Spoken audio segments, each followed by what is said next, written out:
Hey, you guys, welcome to Dayshawn and Jonathan.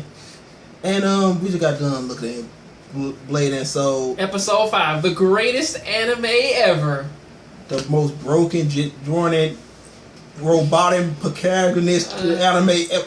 Go ahead, John. You started off, man. I think I kind of did this already, man, with our main character, who that everybody kind of has already said this, is the fact that, yeah, man, having a stoic main character is cool. We've actually seen that work plenty of times. Afro Samurai, if anybody kind of watched that, you know, both movies and everything. And those are actually really, really good, even with the additions of Ninja and pretty much all the other craziness. But now Afro Samurai focused way more upon combat, but there was still enough story there to kind of get everything across.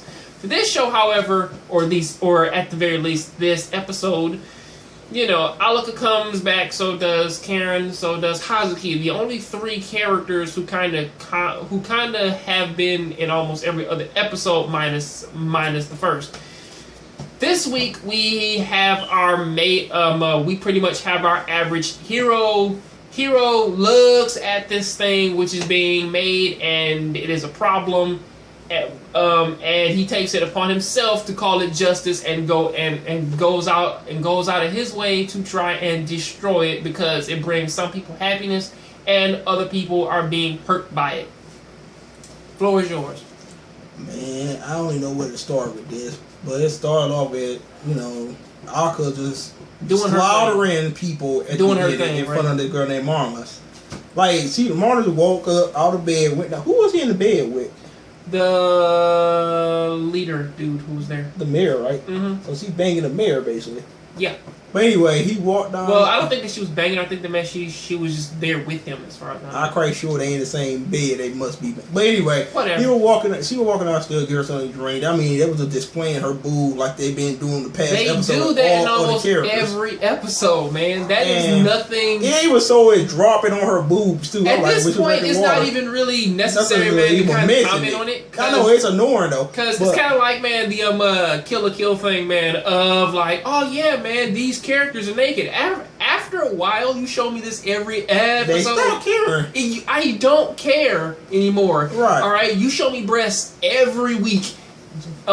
Showing me close-up shots and all this stuff here. After a while, I'm gonna just stop caring. Monana came in there, vagina, then boobs, then ass, like in that same order. I'm like, why? At this point, I don't care. It's but like, anyway, it's not worth Alaka just went around and started killing people, like, ruthlessly. At first, me and John was wondering, like... Even that's kind of starting to wear off its novelty, because it's like, it's a difference when you're fighting people who are at your level, and then, man, you're doing this.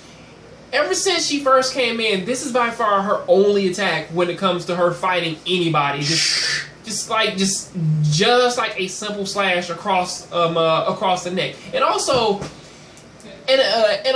she is a super ninja, right? Or by far she is the only other ninja in this show, you know, because Karen is also a ninja. They haven't said it yet, but she's part of. I mean, she's putting out the little thing out here. She's outing people. The difference is though is that one of the difference is though is that, man, she only has one persona trait as well, which is like stoically happy.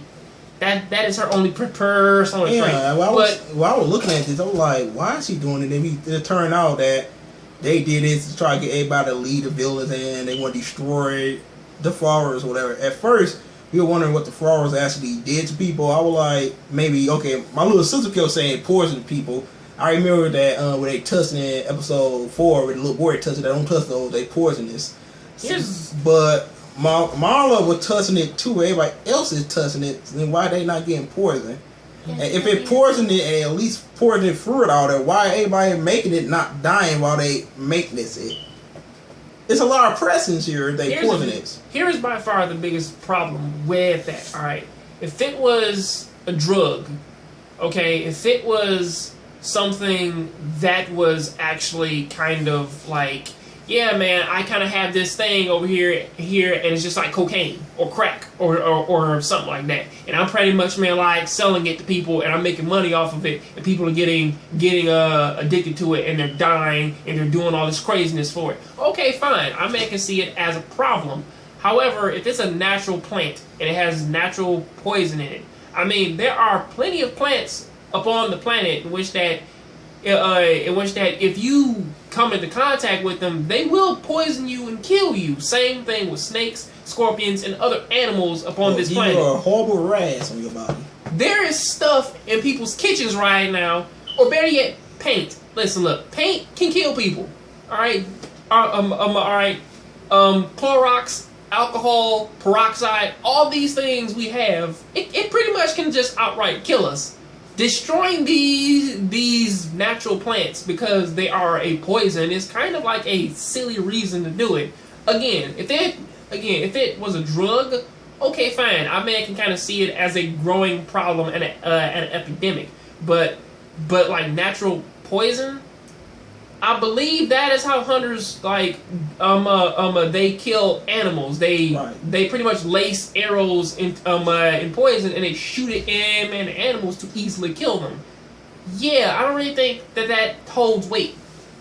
Just saying. Crazy, and he was going crazy due to the fact that he recognized Marla, but she did not recognize him due to the fact that they from the same village. This is a No.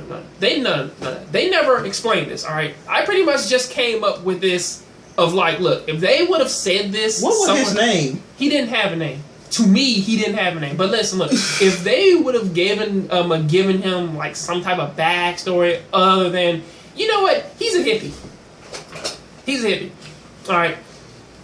You know how, man, how like those hippie activists are, man, yeah, man, they are pretty much hurting animals by testing these products on them and trying, man, to like keep them safe. It's just like that. It's kind of like he's a hippie because, man, like he doesn't have anyone else with him. He lives up, man, up on a tent, up on a mountain above the dang on plant.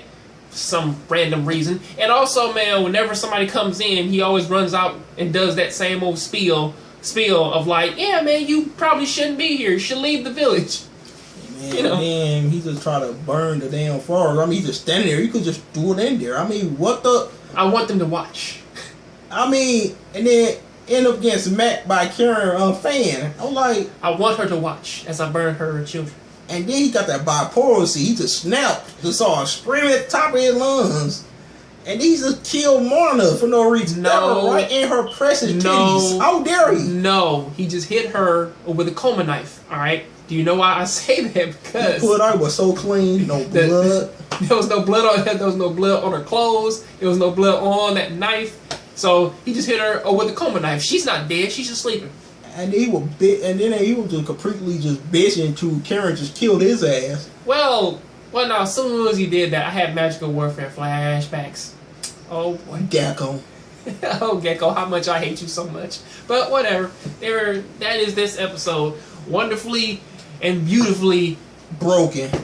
You know, all the way. Well, now the main character, she could be all right if she meant. Well, now if we actually were meant to, well, now if our villains were just like in one spot and we and they kind of like laid it out for us of like, yeah, man, you know, since this is based off a video game, if they did it like Final Fight and they kind of, man, like threw up a map and said like, yeah, man, our villains are here and pretty much here is Alaka, and then like next episode it's like, yeah, man, she's right here, she is this closer to getting to them, you know, stuff like that. It would make it just a little bit easier to sit through and stomach, but honestly it's problematic because for me, it's kind of like a random episode of just like, where's Alaka at today?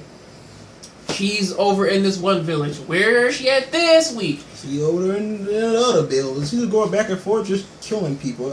As our villains, as a character to me, as our main villains chill out up on the rock, as our extra main villain, she charges her energy in a tent to try and scare it for some reason. I don't know. It's ridiculous. But anyway, tell you guys, think. Make sure you gotta rate, comment, and subscribe. Check out the Jonathan Gray Show. His channel already in the the second link in the description. We gonna update this stuff, man. What? The description? No, not that. Update no, not that. I'm talking about, man, I'm gonna start, man, putting those links up on my video so that, man, when, man, they click your face, they may just instantly just go to your channel. Oh, that'd be badass. I can do that too due to the partnership, but I gotta get some other. I gotta get a computer. But anyway, have a good one, you guys. Peace out. Later. See ya.